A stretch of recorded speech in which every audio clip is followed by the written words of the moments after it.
segunda-feira, dia 3 de março, que promete ser um mês muito quente aqui por Brasília. Não só por Brasília, acho que no país inteiro, pela situação que nós estamos vivendo. E eu queria falar com vocês hoje sobre 3 assuntos.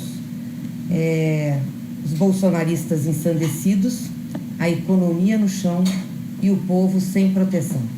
E são fatos todos interligados, relacionados, que estão levando o nosso país a uma situação de muita dificuldade política, econômica e social. Infelizmente, os retrocessos são grandes no Brasil. Bom, bolsonaristas ensandecidos.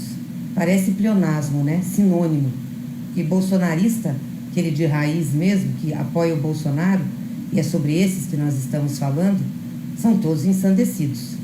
Não são pessoas com normalidade de comportamento, com respeitabilidade, com modos, né? São pessoas da agressão, são pessoas que se colocam de forma a combater outros, enfim, são pessoas que realmente perderam a noção da civilidade, eu diria, na convivência da sociedade, no debate democrático.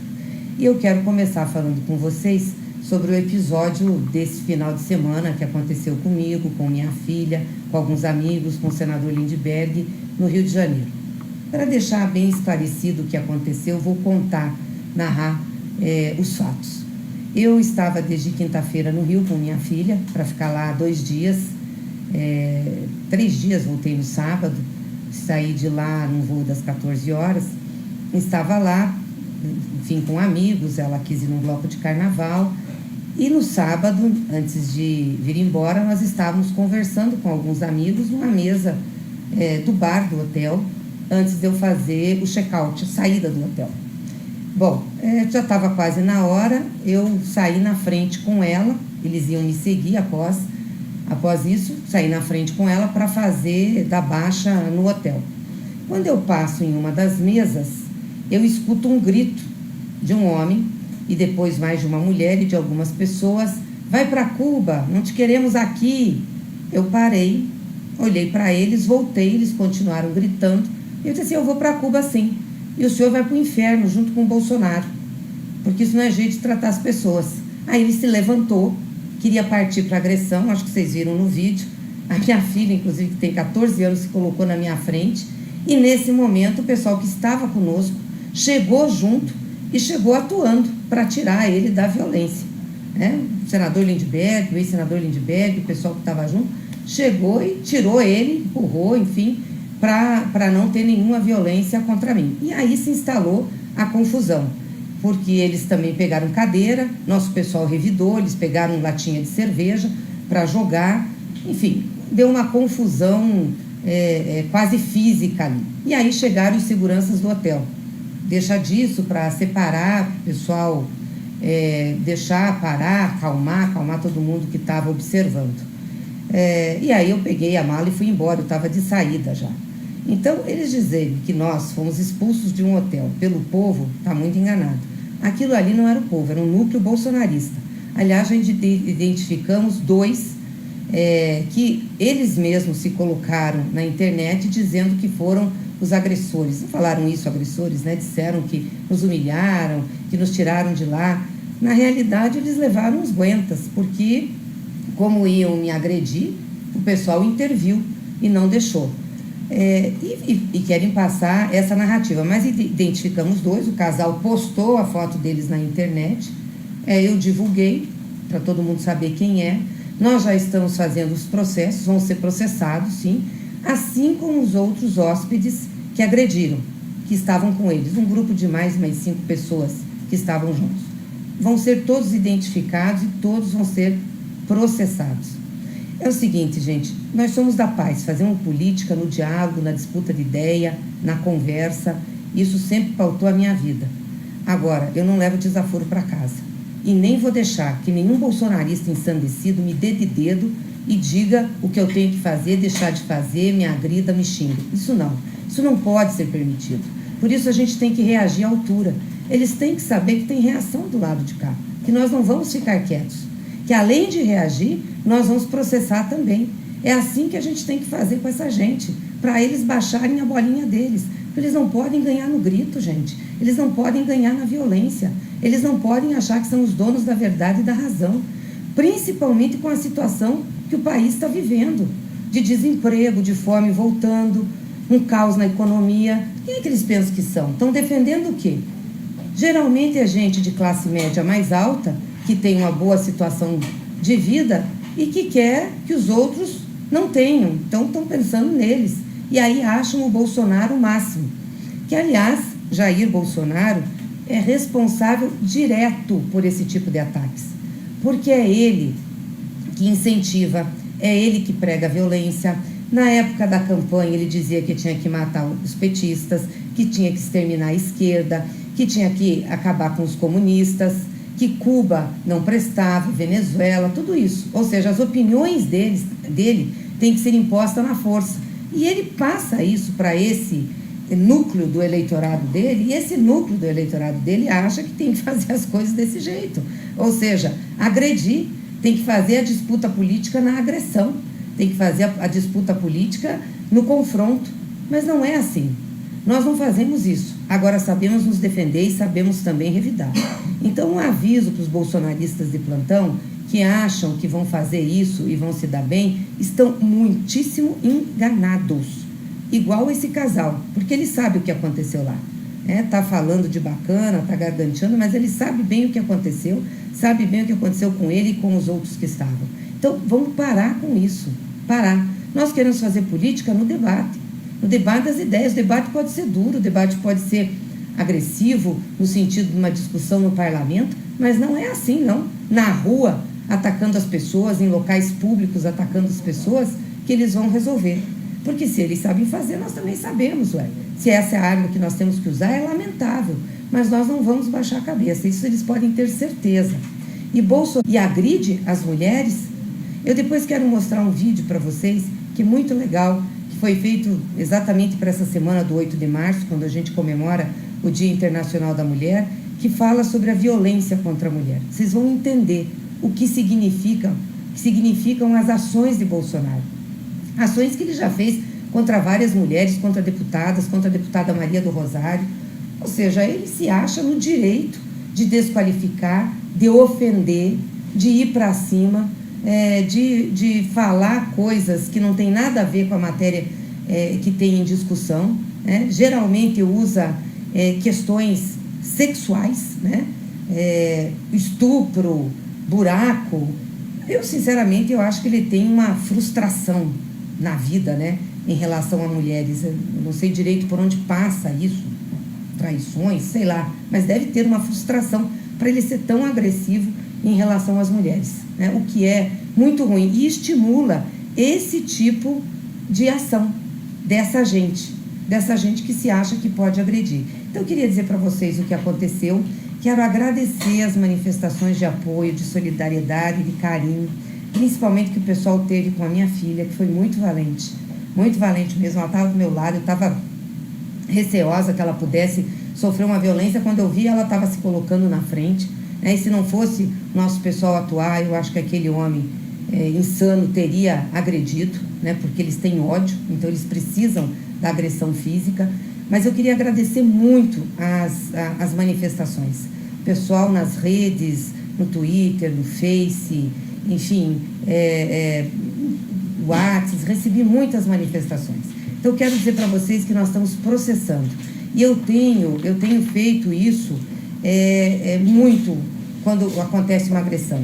Já fui agredida em avião, já processei, já ganhei. Já fui agredida por jornais, já processei, já ganhei. Já ganhei 5 processos de indenização no cível que tiveram que me pagar. Eles vão ter que me pagar. Quando eles tiverem que pagar, eles vão sentir a dor do que eles fizeram. Então, eles esperam um pouquinho, A justiça tarda, mas não falha. Eles vão ter que se haver com o que eles fizeram. E deixar um recado claro para essa gente. Nós não temos medo de vocês. Se nós tivéssemos medo deles, nós não estávamos fazendo política, nós não estávamos lutando pelo povo, nós não estávamos enfrentando esse governo de retrocesso, que além de todas essas barbaridades que comete, agora também convocou um ato para o dia 15 para protestar, eu diria, contra a democracia, contra as instituições, contra o Congresso Nacional. É muito interessante isso que o Bolsonaro faz, porque esse ato do dia 15, ele postou na rede dele, distribuiu por WhatsApp a convocação. É um ato contra outros poderes, ele é de um poder da República. É um ato contra o Congresso, contra o STF, não está propriamente dito, mas é o que está sendo divulgado, né? Naquela convocação está dizendo que está sendo divulgado. Ele quer mostrar que tem força para poder impor e aprovar tudo que ele achar que é necessário aqui, né? Agora, ele queria também criar um fato político e uma crise social, uma crise política, até institucional. Porque essa ação do Bolsonaro de convocar esse ato, que realmente criou uma crise, que realmente trouxe desestabilização aí de relações, e depois eu quero falar um pouco para vocês do que nós, dos partidos de oposição, vamos fazer amanhã, e de outros partidos, também serviu de cortina de fumaça para tirar do cenário fatos graves que estão acontecendo, como, por exemplo, a alta do dólar, que tem subido sistematicamente, e a queda da Bolsa de Valores. Duas coisas que o Bolsonaro sempre utilizou para dizer que a economia estava indo bem. A Bolsa crescendo e o dólar caindo. E não adianta ele dizer que é por conta do coronavírus, porque a Bolsa está caindo desde o final do ano passado, quando ainda não tinha coronavírus. Os investidores estrangeiros estão saindo do Brasil pela instabilidade política que ele cria. O investidor não vai saber se vai ter Congresso, se vai ter ataque ao Supremo, se ele vai se comportar decentemente, se ele vai falar muita besteira. Então, ele está espantando os investidores. E o dólar sendo valorizado, né, numa política desastrada para a economia do Paulo Guedes, que quer fazer uma ação com o câmbio, achando que isso vai alavancar a economia e que isso diminuiria a dívida bruta. Só que ele está vendendo as nossas reservas internacionais, por isso a dívida bruta está caindo. Mas eu estou dizendo isso, que esse fato, que é muito grave para a economia do Brasil, depois que o Bolsonaro posta nas redes o vídeo dele convocando para o dia 15, esse fato sai da cena, sai do debate político. Outro fato que sai do debate político e que o incomodava era a morte do capitão Adriano, ou seja, o capitão miliciano, amigo de Bolsonaro e de Flávio Bolsonaro, né, que morreu levando consigo muitas informações sobre a família, e que era um cara que operava com o Queiroz, portanto, operava com o dinheiro do gabinete do Flávio Bolsonaro. Aquele dinheiro que o Flávio retirava dos servidores, ele ficava com uma parte do dinheiro dos funcionários para dividir entre eles, para ele ter recurso e para essa turma da milícia ter recurso.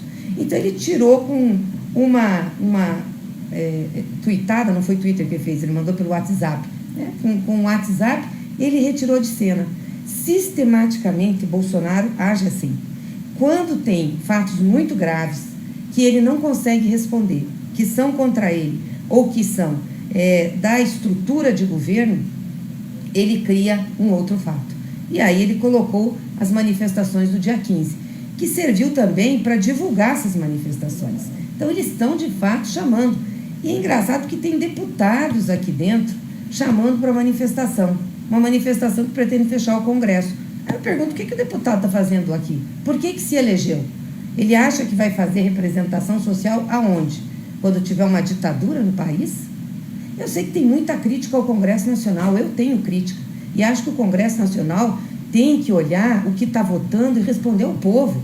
Então, o povo não está contente com o que o Congresso está votando, com o que muitas vezes o Supremo está decidindo.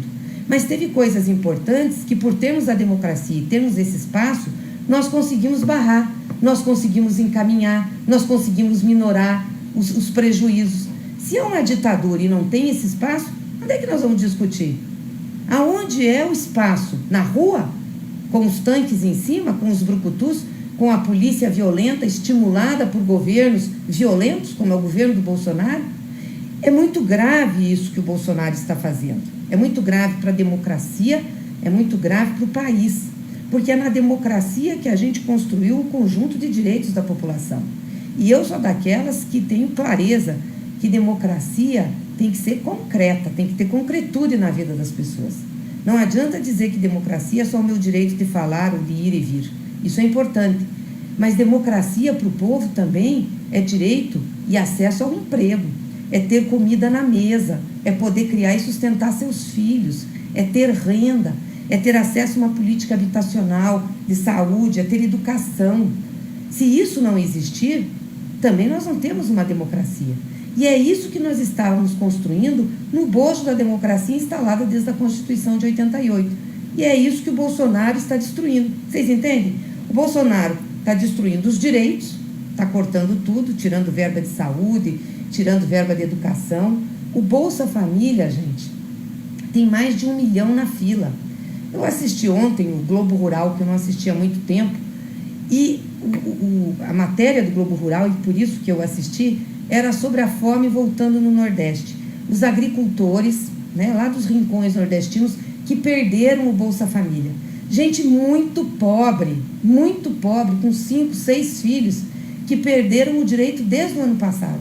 E estão na fila de novo para serem colocados para dentro, e o Ministério da Cidadania, do Desenvolvimento Social, que era, não coloca, porque tem um corte no orçamento, não pode colocar mais ninguém, como não pode reajustar o Bolsa Família. Então, vê de novo aquelas pessoas comendo água com farinha. Água com farinha. A mulher disse, olha, eu faço aqui, ó, um copo d'água, ponho farinha para meus filhos comer. Eu achei que nunca mais a gente ia ver uma cena nefasta como essa. Uma cena que dói na nossa alma, no nosso coração, pois nós vimos. Está lá no Globo Repórter. É bom vocês pegarem, eu vou subir nas minhas redes, mas fala exatamente isso. Além disso, 2 milhões de pessoas na fila do INSS, porque eles estão retardando a concessão de benefícios. Os benefícios do INSS, majoritariamente, são de um salário mínimo, gente. É muito pouco, nós estamos falando de gente muito pobre, que não pode esperar. Um rico amigo do Paulo Guedes, que tem aplicação na Bolsa, que tem aplicação nos fundos de investimento, pode esperar. Está lá no Globo. Mas uma pessoa pobre não pode. É essa realidade que está voltando para o Brasil. Eles estão dizendo que tem emprego. O IBGE voltou a dizer, nós estamos com 12 milhões de desempregados, gente. 12 milhões. Os empregos que estão sendo criados são informais, sem registro em carteira, sem proteção social. Agora eles vão aprovar aqui a tal da carteira verde e amarela, que tira uma série de proteção dos trabalhadores. Reduz a FGTS, reduz a indenização que o trabalhador tem direito quando é demitido. Para quê? Para facilitar a vida do empresariado brasileiro. Não é para empregar mais. Facilita, aumenta o lucro das empresas. Tem um estudo de um economista do Rio de Janeiro, que logo a gente vai disponibilizar para vocês, que mostra que esse é um dos períodos de maior lucratividade das empresas brasileiras nesse curto período histórico.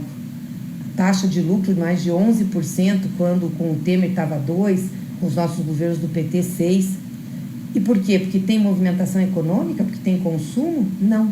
Porque estão ganhando na desconstrução dos direitos dos trabalhadores, na desconstrução da justiça trabalhista. O trabalhador não entra mais com ação, é muito caro para acionar, então é demitido e não tem nem como recorrer. É isso que está acontecendo. A renda caiu, então as pessoas estão tendo dificuldades, né? Quando nós falamos da situação da uberização, nós não estamos criticando isso, porque eu sei, gente, que para muita gente isso é um meio de vida, de ganho, e um meio de vida de ganho decente, né? Que as pessoas conseguem tirar o seu dinheirinho, conseguem ter sua renda, mas se uma pessoa dessa fica doente, como é que ela faz? Como é que ela faz se ela fica doente? Se ela sofre um acidente, quem é que paga custas do carro? Quem é que paga o salário enquanto ela não pode trabalhar? Nós temos que pensar nisso. É sobre essa proteção que nós estamos falando. Por isso que eu estou dizendo que o povo está sem proteção e a economia no chão. Porque esses indicadores sobre a economia popular nós já estávamos falando há muito tempo. Não tem dinheiro circulando na economia, tem muito pouco dinheiro circulando. As pessoas não estão podendo comprar, o crédito está mais baixo, mas mais do que isso, não tem investimento. Na época do governo Lula, o investimento que nós tínhamos chegou a 22% do PIB. Agora está 15%, menos de 15%. Nenhuma economia cresce ou alavanca sem investimento. É por isso que nós estamos com os problemas dos indicadores. E outra, eles já estão revendo o PIB de novo, o PIB, Produto Interno Bruto, que eles disseram que em 2020 ia ser 2,5%.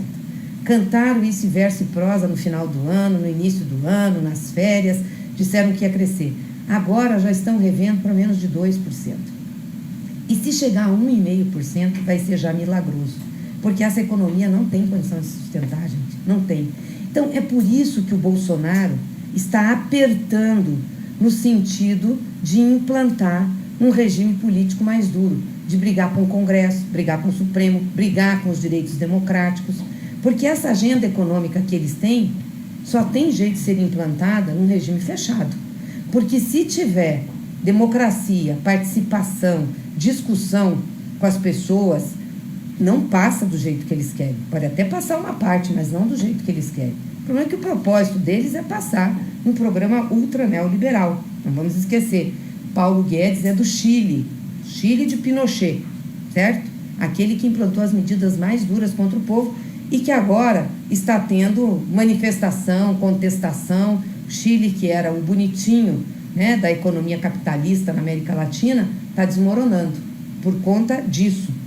Então, nós estamos falando de um homem que está servindo ao propósito de um projeto econômico de desestruturação do país, venda das nossas empresas, destruição do Estado, né, está deixando fazer e está ajudando a fazer, propagando um regime político de intolerância e de fechamento.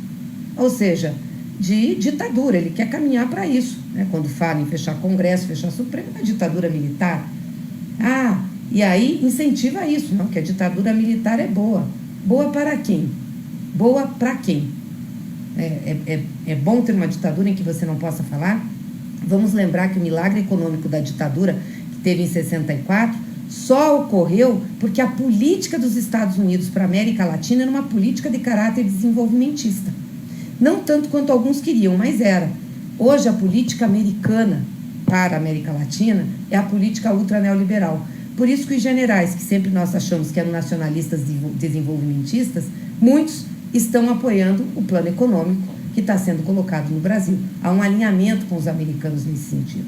Então, nós não vamos ter coisa boa para o povo se tiver isso, né? Quer dizer, Bolsonaro, por um lado, fazendo o trabalho sujo de fechar um regime, de colocar peso no embate, no combate à democracia, de pregar uma ditadura, de pregar a violência e a intolerância, e, por outro lado, Paulo Guedes e a coordenação das casas aqui ajudando.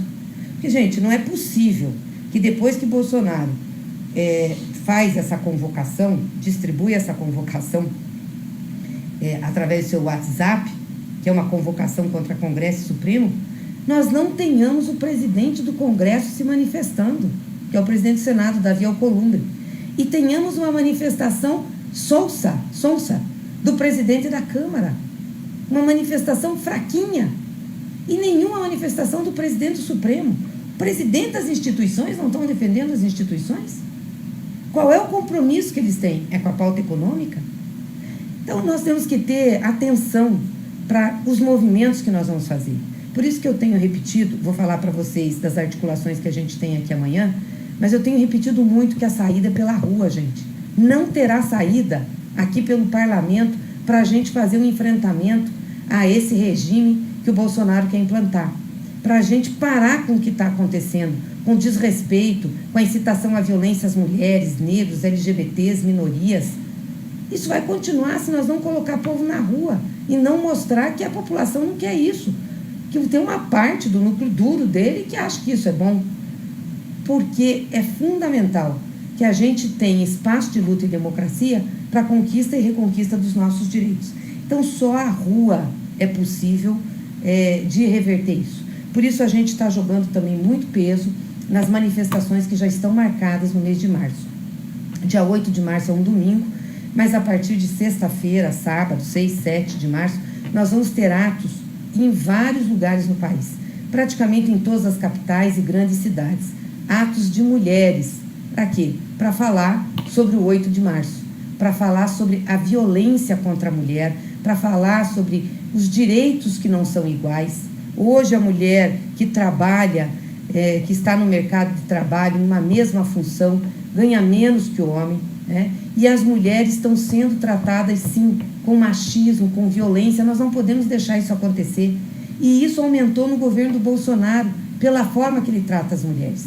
Eu queria colocar um videozinho para vocês que está rolando nas redes, mas que eu acho que é interessante, que mostra bem o que é esse governo. Faz uma comparação legal. Se vocês puderem, assistam aí, é curtinho, é rapidinho, mas tem a ver com o que nós estamos falando da luta pelas mulheres. Deu certo? Às vezes não dá, viu, gente? A gente prepara o vídeo, daí não dá certo. Dá que eu te dou outra. Dá que eu te dou outra. Você é uma idiota. Você é ignorante. Vagabunda. Vai,